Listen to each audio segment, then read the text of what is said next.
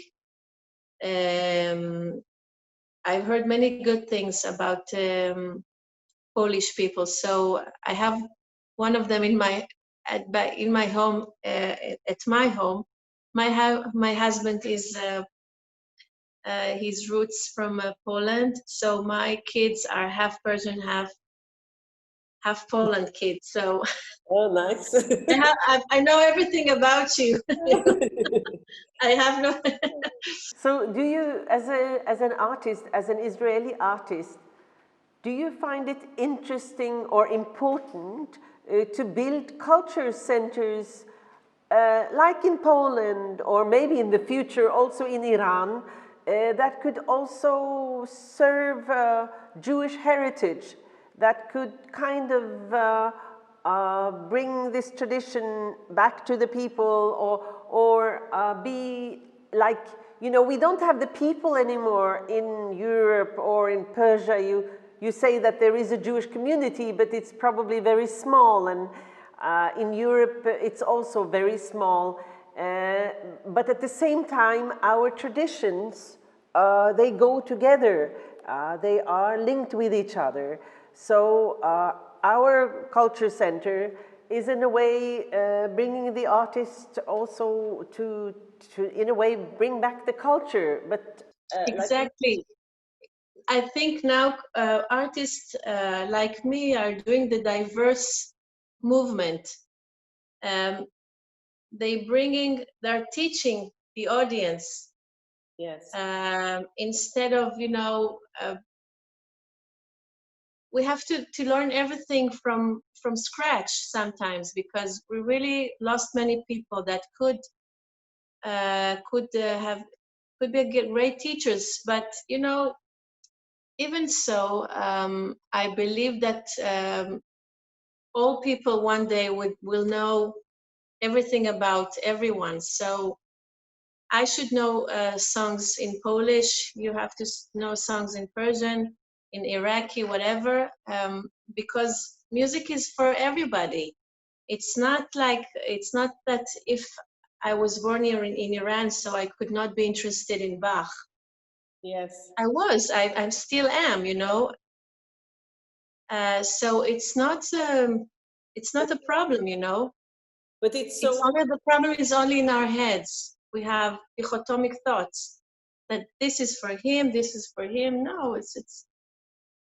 Yes, and your story is also an important story about the Persian Jews. Not so many know about it, and through your song you make it more known. Because That's right. Because I'm really taking them inside of a journey, and I also explain and speak a little bit about the tradition, the heritage, the people, what kind of people. You know, it's really. I think we're grabbing it in the last minute. Yes, I agree with you. I agree with you, and I think in order to take care of minority rights and minorities as with their culture, the culture is so important. It's such an important job you're doing. We are so much looking forward to see you here. Thank you. Me too. I'm looking forward to. B'shana haba b'Wrocław. Next year in Wrocław. Amen. Yes. Very nice to meet you, Maureen. Thank you so much. Thank you so much. All the best. All the best. Bye-bye. Bye-bye.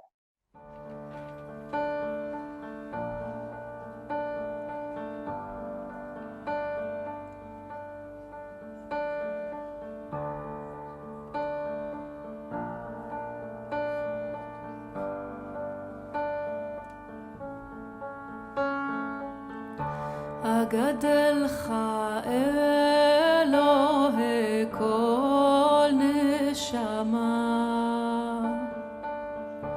ועודך ברוב ופחד ואימה בעומדי תוך קהל חצור לרומם לך אכרע ואכוף ראש וקומה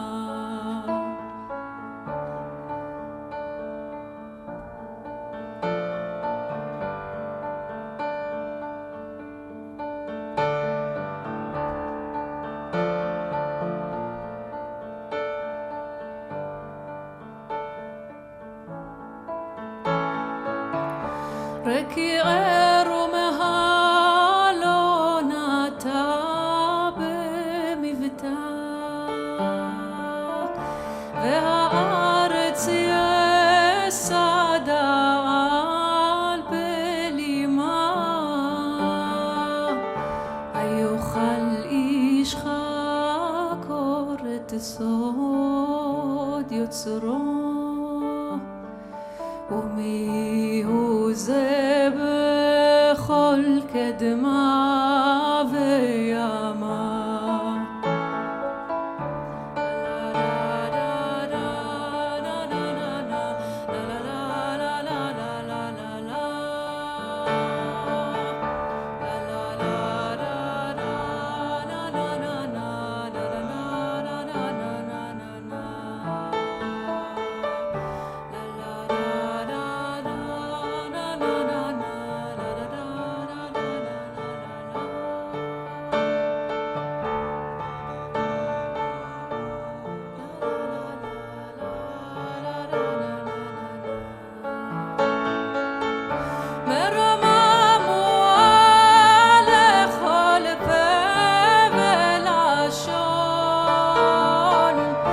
אשר הפליא ועשה כל בחוכמה אשר הפליא ועשה כל בחוכמה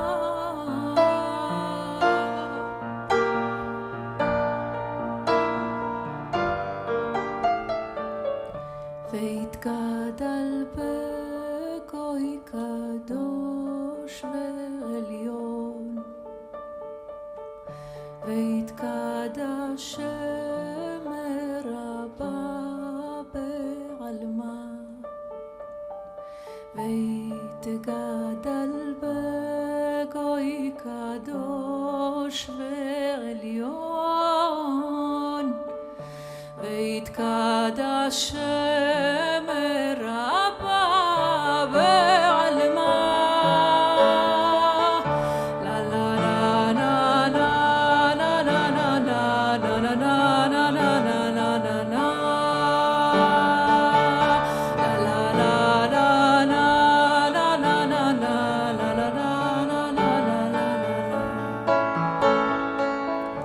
ויתגדל בגוי קדוש ועליון ויתקדש שם רבה